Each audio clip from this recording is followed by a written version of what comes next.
The guitar stopped. 15,000 people who had been screaming to Kiss's thunderous performance suddenly fell silent as Ace Frehley held up his hand to halt the band. His silver Les Paul hung silent around his neck. Something was wrong in the crowd. The Space Ace was squinting through his signature makeup, peering into the darkness beyond the spotlights. 12 rows back, security personnel were surrounding someone. There was shouting. A woman's voice rose above the arena noise, desperate and pleading. Gene Simmons and Paul Stanley exchanged glances. Peter Criss had stopped mid-beat. In all their years of explosive performances, they had rarely seen Ace stop a show unless something was seriously wrong. Ace pulled his guitar strap over his head and set the Les Paul down on its stand. He walked to the edge of the stage, his platform boots making each step deliberate. His voice came through the microphone raw and direct, something the crowd had never heard from the usually quiet Space Ace, an edge of genuine concern that cut through his cool persona. "Hold on, what's going on back there? Why is security grabbing that lady?" A security guard shouted back something about arena capacity and safety zones. Ace's expression changed behind the makeup. Those who knew him recognized the shift. Ace Frehley was not known for confrontation, but when something felt wrong, he didn't back down. "I don't care about your capacity zones," Ace said, his voice making the entire Cobo arena hold its breath. "That woman is crying. There's a kid with her. What's the problem?" The answer would reveal something that night in Detroit, 1977, that would change one family's life forever and inspire Ace Frehley to pioneer something unprecedented in rock music. If you want to discover how one 8-year-old girl who couldn't hear a single note changed the entire trajectory of Ace Frehley's approach to performance and inspired accessibility innovations in rock concerts, please subscribe to our channel. This story has never been told in its entirety until now. Michelle Kowalski was 8 years old in November 1977, and she had been born profoundly deaf. Her parents, Barbara and Tom, had spent 8 years navigating a world that wasn't built for their daughter. They had learned sign language as a family, fought school systems that wanted to institutionalize deaf children, and discovered that Michelle experienced music differently but powerfully. When Michelle stood near speakers at home, she would place her hands flat against the cabinet and smile. Her whole body would respond to vibrations traveling through the wood, resonating in her chest. She couldn't hear notes, but she could feel rhythm, could sense the pulse and power of sound as physical force. Barbara had grown up with rock and roll, had been there when the British invasion hit America. When Kiss exploded onto the scene in 1973 with their makeup and fire and crushing volume, Barbara was instantly drawn to them. But it wasn't until 1977, watching Kiss on television with Michelle on her lap, that Barbara noticed something remarkable. Michelle was fixated on Ace Frehley. Not Gene with his demon tongue, not Paul with his showmanship. Michelle was watching the Space Ace, the quiet one with the silver makeup and smoking guitar. Barbara asked Michelle why she liked watching that one. Michelle, articulate in sign language, explained that she could tell he felt the music differently. She pointed to how Ace moved, how his whole body seemed connected to the guitar. She said he looked like he was feeling the vibrations just like she did, like music was traveling through him rather than just coming from him. Tom was skeptical when Barbara suggested tickets to Kiss's upcoming show at Cobo Arena. The tickets were expensive for their working-class family from Warren. Tom worked at the Chrysler plant. Barbara was a part-time secretary. They had medical bills from Michelle's early years, but Barbara was insistent. This wasn't about hearing Kiss play. This was about giving Michelle a chance to feel what 15,000 other people would experience that night, to be part of something massive and joyful in a way that was rarely accessible to deaf children in 1977. She believed Kiss, with their incredible volume and powerful bass, could give Michelle a real musical experience. They bought the tickets, row 12. Barbara had one additional plan. She knew that the closer Michelle could get to those massive speaker stacks, the more powerful the vibrational experience would be. She was determined to get her daughter closer, even if it meant causing a scene. What Barbara didn't anticipate was just how much of a scene it would become, or that Ace Frehley himself would notice. The concert started with explosive force. The lights dropped, the crowd roared, and the band emerged through smoke and flash bombs. Gene's bass was so loud, it felt like physical assault. Paul's guitar cut through with precision. Peter's drums sent shockwaves through the arena. And Ace's lead guitar, that distinctive Les Paul tone through Marshall stacks, soared above everything. Michelle, sitting between her parents in row 12, couldn't hear any of it, but she could feel it. Vibrations came through the floor, through her seat, through the air itself. Bass frequencies were so powerful her whole body registered them. She was smiling wider than Barbara had seen in months, hands pressed flat against the armrests, feet feeling every drum hit. Barbara and Tom watched their daughter's face light up and knew they had made the right decision. But Barbara wanted more. During the second song, she made eye contact with Tom and gestured toward the stage. They were going to try.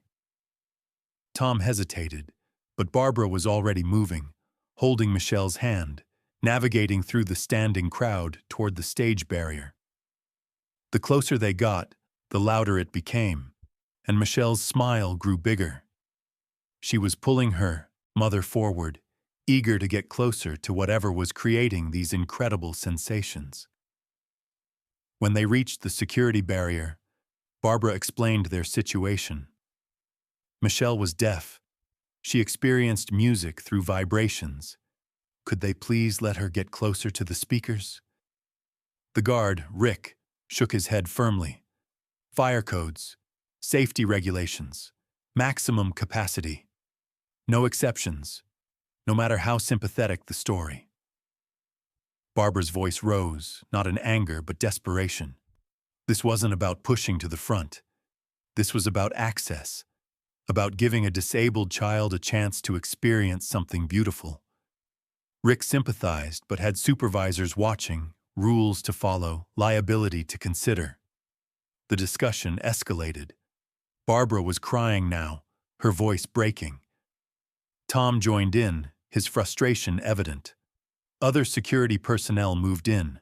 People in nearby rows turned to watch. The commotion was growing, and then Ace Frehley stopped playing his guitar solo in the middle of rock and roll all night.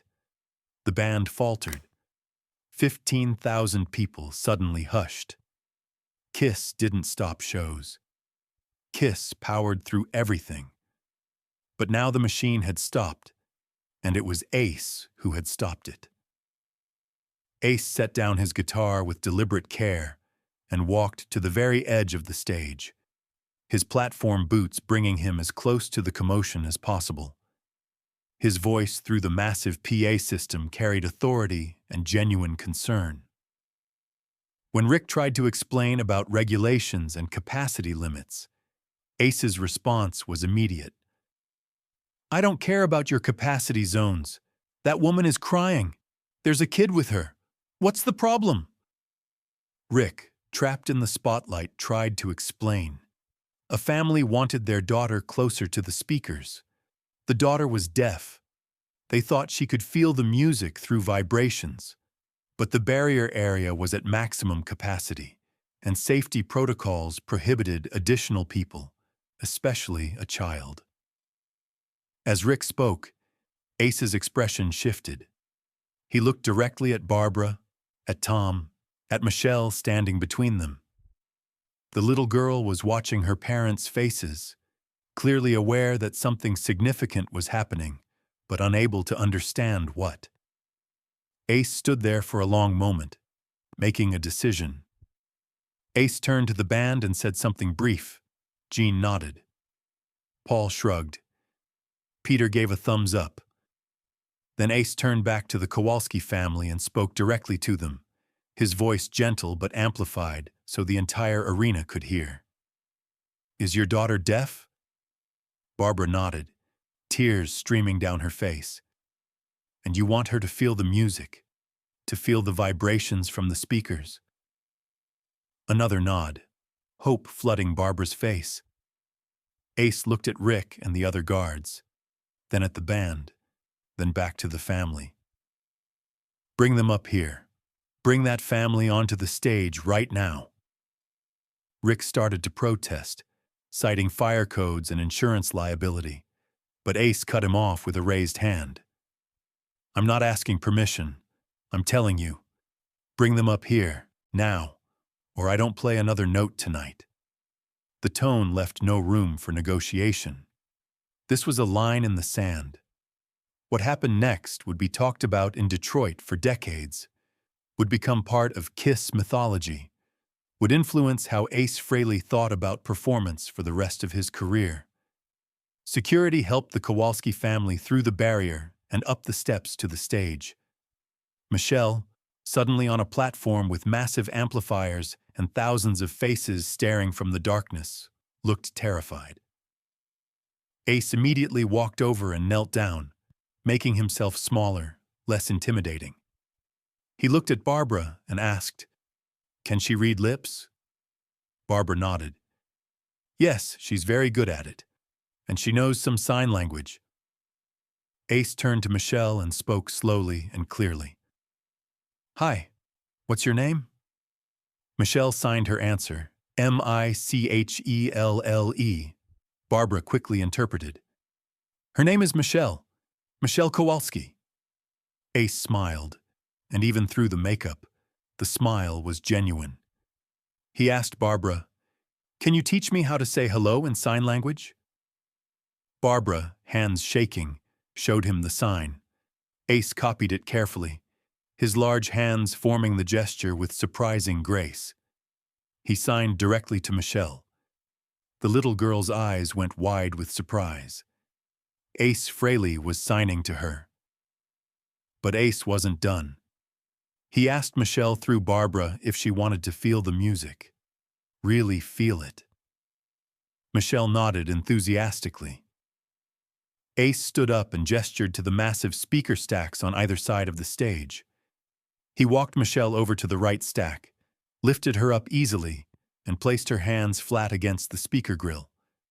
Then he turned to the band and gave them a nod. Jean counted off, and they launched into Shock Me, Ace's signature song. The speakers erupted with sound, and Michelle's whole body registered the shock of it. Vibrations traveled through her hands, up her arms, resonating in her chest, her bones. It was overwhelming, almost frightening, and then suddenly it was the most incredible thing she had ever experienced. Her mouth opened in surprise and wonder. This wasn't diluted vibrations from furniture at home. This was direct, pure, unfiltered musical energy translated into physical sensation. She could feel bass notes as deep pulses, could sense rhythm through drum hits, could even differentiate between Ace's guitar and Jean's bass through different frequencies. And then she started to cry. Not from fear, but from overwhelming joy. From experiencing something she had been told her entire life she couldn't experience. Ace kept one hand on Michelle's back, steadying her while volume that would damage hearing ears thundered through speakers. He sang his vocals directly to her, performed his guitar solo with usual brilliance. But this time he wasn't playing for 15,000 people. He was playing for one 8-year-old deaf girl experiencing rock and roll. really experiencing it for the first time. The crowd was silent except for the band, thousands watching this moment unfold, many wiping tears, witnessing something that transcended entertainment, that touched something deeper about connection and inclusion. When the song ended, Ace lifted Michelle down and asked her through Barbara if she liked it. Michelle's response needed no translation. She threw her arms around Ace's neck and hugged him with all her strength, shoulders shaking with emotion. Ace hugged her back, and for several long seconds, he held that little girl while 15,000 people witnessed something they would never forget. When Michelle finally pulled back, Ace signed hello again, and Michelle signed back, then said something more complex. Barbara translated, her voice breaking. She says you're her favorite. She says you understand. Ace could have left it there. He had already given Michelle and her family a moment they would treasure forever. But Ace took it further. He walked to the microphone and spoke to the crowd in a way they had rarely heard him speak, with passion and conviction. He explained what had just happened, told them about Michelle, about how she experiences music through vibrations rather than sound, about how powerful and real that experience was for her. His voice carried emotion as he said something that would echo through the rock world. Music isn't just about ears, man. It's about feeling. It's about connection. If someone can feel what we're doing, even if they can't hear it, that's beautiful. That's what it's all about. Then Ace made an announcement that surprised everyone, including his bandmates. He told the crowd that from now on, at every Kiss show, they would create a special area for deaf fans who wanted to experience music through vibrations. He said they would work with venues to make sure there was access to speaker areas. He committed to learning more sign language, and he said a portion of his personal merchandise sales would go to organizations serving the deaf community. This wasn't calculated PR. This was Ace Frehley using his voice and platform to advocate for something he had just discovered mattered deeply to him. The crowd's response was immediate and thunderous, a roar of approval as loud as any scream for the music itself, people on their feet, many crying openly. But the response that mattered most was Michelle's. Ace knelt down one more time, looked into her eyes, and signed hello. Michelle signed back, then made a heart shape with her hands and pointed at Ace. I love you. Ace understood without translation. He made the same heart gesture back, then stood up. Let's finish this show. The Kowalski family stayed for the rest of the concert, now standing at the side of the stage where Michelle could continue to feel vibrations while being safe. Every few songs, Ace would look over at Michelle and give her a thumbs up or make the heart gesture. Michelle responded each time, moving to rhythms she felt, completely immersed, her face radiating happiness. For Barbara and Tom, watching their daughter experience this joy, watching her be included in something usually completely inaccessible, was almost more than they could process emotionally. They had spent 8 years fighting for Michelle, and now Ace Frehley was showing them that limitations were often about accessibility rather than ability. After the show, Kiss's tour manager brought the Kowalski family backstage. Ace, still in makeup and costume, spent 30 minutes with them. He asked through Barbara about Michelle's school, about challenges she faced, about resources for deaf children in Detroit. He was genuinely interested, taking it seriously. Before they left, Ace gave Michelle a Polaroid photo of them together on stage. But more importantly, he gave Barbara and Tom his word that he would follow through on everything he had said. He asked for their contact information. Barbara and Tom drove home to Warren that night, barely able to believe what had happened. Michelle asleep in the back seat clutching that Polaroid, knowing they had witnessed something extraordinary that would change their daughter's life. True to his word, Ace followed through. Within 6 months, KISS concerts began featuring designated accessibility areas for deaf and hard-of-hearing fans. Ace worked with disability advocacy organizations, learning about best practices, about how to safely provide vibrational access. He continued learning sign language, becoming conversational enough to communicate basic ideas without an interpreter. By 1979, KISS shows included sign language interpreters standing at the side of the stage, signing Paul's banter and lyrics, providing fuller access. Other major rock bands began following KISS's lead. Aerosmith, Led Zeppelin, Queen, all the major arena rock acts started thinking about accessibility in ways they hadn't before. What started with one little girl at Cobo Arena rippled outward, changing industry standards, influencing venue design. For Michelle Kowalski, that night in 1977 was transformative. She had grown up being told about all the things she couldn't do because of her deafness.